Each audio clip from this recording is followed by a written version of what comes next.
मोदी के अमेरिकी दौरे का दिखना शुरू हुआ असर। तालिबान और पाकिस्तान को ठोकने के लिए अमेरिका ने मानी भारत की बात। अब तालिबान और पाकिस्तान की तबाही के लिए अमेरिका ने चलाया हंटर। अब चाहकर भी पाकिस्तान नहीं कर पाएगा तालिबान की मदद। जी हां, अचानक मोदी जी के अमेरिकी दौरे के बाद पाकिस्तान और चीन की बौखलाहट तो जग जाहिर है, लेकिन तालिबान भी अब इससे अछूता नहीं है। मोदी के दौरे के बाद पाकिस्तान और तालिबान की खटिया खड़ी होने वाली है, क्योंकि अब मोदी जी ने अमेरिकी राष्ट्रपति जो बाइडेन के कान में एक ऐसा महामंत्र फूंक दिया है जो कि उनकी तबाही की गाथा को शुरू करेगा। अफगानिस्तान पर कब्जे के बाद उछलने वाले तालिबान को अब मोदी जी के महामंत्र ने तबाह करना शुरू कर दिया है, तो वहीं तालिबान की मदद के लिए आतुर पाकिस्तान भी इस सुनामी में बह गया है। हालांकि हमने पहले भी कई वीडियो के अंदर बताया था कि कैसे नरेंद्र मोदी ने अमेरिका के साथ अपनी मांगों को रखा है और तालिबान और पाकिस्तान को काउंटर करने के लिए अमेरिकी समर्थन को हासिल किया है। उसके बाद पाकिस्तान की बौखलाहट किसी से छिपी नहीं है। एक तरफ जहां मोदी जी ने बाइडेन प्रशासन के साथ बातचीत में पाकिस्तान के मुद्दे को जमकर उछाला और अमेरिका से अफगानिस्तान में तालिबान को ठोकने के लिए और खतरनाक मंसूबों के साथ तालिबान की मदद करने वाले आतंक के पनाहगार देश पाकिस्तान को काउंटर करने के लिए भी बनाया था, जिस पर अमेरिका ने भारत को सैन्य, खुफिया इंटेलिजेंस और तकनीकी सहायता समेत कई क्षेत्रों में भारत को सहायता देने का भरोसा दिया था। और अभी इसी भरोसे के बाद मोदी जी के अमेरिकी दौरे से लौटने के कुछ ही दिन बाद इसका असर दिखना शुरू हो गया है। जैसा कि यूएन के अंदर भारत ने साफ कर दिया था कि वे आतंक को पनपाने वाले देश और बंदूक के दम पर सत्ता को हासिल करने वाले संगठन के खिलाफ है और उनके खिलाफ बड़े स्तर पर कार्रवाई के लिए तैयार है। लेकिन वीटो पावर के अभाव में भारत अचानक किसी देश पर हमला नहीं कर सकता, जो अंतर्राष्ट्रीय कानूनों का उल्लंघन माना जाता है। ऐसे में भारत में मोदी जी के नेतृत्व में अमेरिका से वे समर्थन हासिल कर लिया है, जो कि पाकिस्तान और तालिबान दोनों को कुचलने के लिए पर्याप्त है।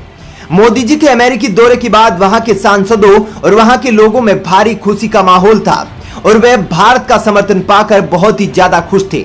और जिस प्रकार की इनपुट अमेरिका से निकलकर सामने आ रही है, उसके मुताबिक अमेरिका अब भारत के साथ हर मोर्चे पर दुश्मन को नष्टो नाबूद करने के लिए तैयार बैठा है। जी हां, अब ऐसी ही बड़ी खबर आ रही है अमेरिका से, जिसने तालिबान और पाकिस्तान की नींद उड़ा दी है। पर एक बार फिर से मोदी जी के दौरे ने इन देशों में मातम का माहौल बना दिया है, क्योंकि अमेरिका ने मोदी के लौटने की जितने दिन बाद यह निर्णय लिया है, उसे भारत का कनेक्शन साफ हो जाता है कि आखिर किसके इशारे पर अमेरिका पाकिस्तान और तालिबान की तबाही की महा तैयारी कर रहा है। जी हां, जिस प्रकार से अमेरिका ने तालिबान और पाकिस्तान की महा तबाही के लिए हंटर चलाया है, उससे इन दोनों दहशतगर्दों का सर्वनाश को कोई रोक नहीं सकता है। जहां आज भारत 3 मोर्चों पर एक साथ चुनौतियों का सामना कर रहा है, उसमें अमेरिका का साथ भारत के लिए एक बड़े टॉनिक की तरह काम करेगा। और जो एक्शन अमेरिका ने तालिबान और पाकिस्तान पर लिया है, उसका सर्वनाश करने का वे वाकई में मोदी जी के अमेरिकी दौरे का ही परिणाम है। दोस्तों, अफगानिस्तान पर तालिबान के कब्जे और अमेरिकी सेना के निकल जाने के बाद पाकिस्तान खुद को बड़ा शहंशाह समझने लग गया था और तालिबान की हर प्रकार की मदद करने की ठान ली थी। लेकिन अमेरिका और मोदी के बनाए चक्रव्यूह में पाकिस्तान इस कदर से फंस गया है कि अब उसका निकलना मुमकिन ही नहीं, नामुमकिन है।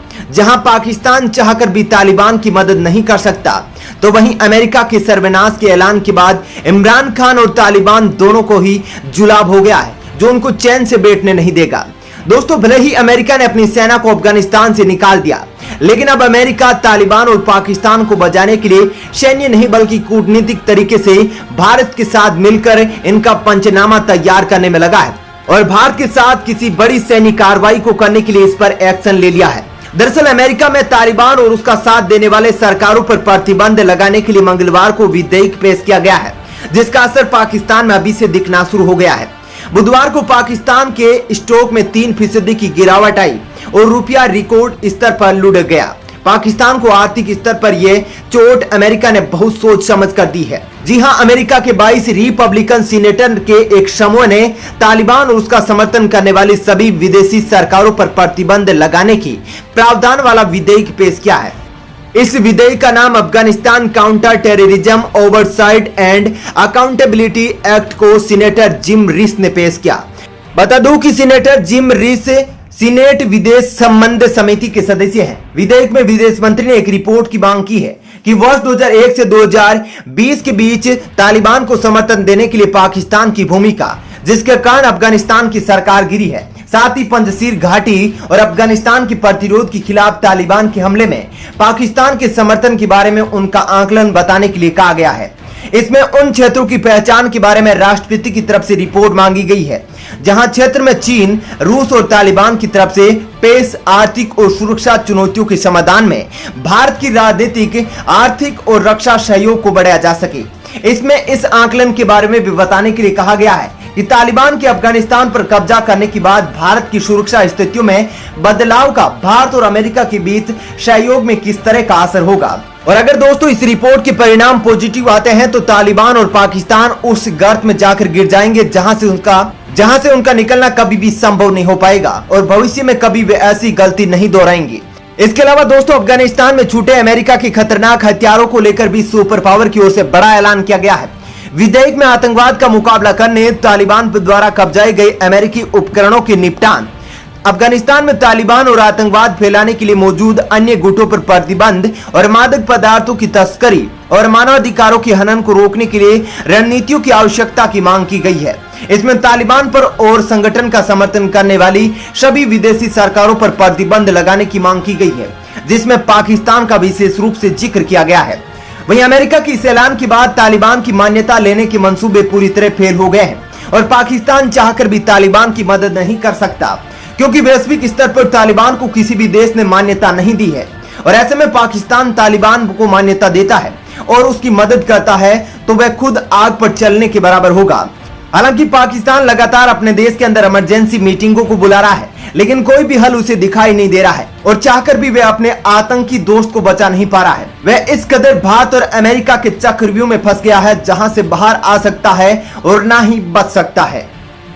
भारतीय सेना ने करी पाकिस्तान की खटिया खड़ी, 2 मोर्चों पर अकेला लड़ रहा है भारत, फिर भी दुश्मन खा रहा है मार। लद्दाख एलएसी पर विकराल हुए हालात। उत्तराखंड में ड्रैगन के सबसे कांड पर भारत ने एलएसी पर भारी मात्रा में तैनात करी फौज। जी हां, लद्दाख में एक बार फिर महासंग्राम के बादल उमड़ पड़े हैं क्योंकि मोदी की अमेरिका के साथ सुपर डील के बाद जिनपिंग की आंखें आपे से बाहर है। भारत इस बार अमेरिका के साथ चीन को उसकी माद में घुसकर समंदर के रास्ते उसको बहुत बड़ा झटका देने वाला था, लेकिन इससे बौखलाए चीन ने लद्दाख बॉर्डर पर फिर से बवंडर खड़ा कर दिया है। लेकिन इससे पहले ही तैयार मोदी ने चाइना की आक्रामकता देख उसको ढंग से ठोकने का पूरा इंतजाम कर लिया है। मोदी ने भी इस बार सेना को साफ संदेश दे दिया है कि इस बार छोटी छोटी आंख वालों को हमेशा के लिए गहरी नींद में सुला देना, क्योंकि इस बार चीन ने नापाक हरकत करते हुए लद्दाख के साथ उत्तराखंड में भी घुसपैठ कर दी है।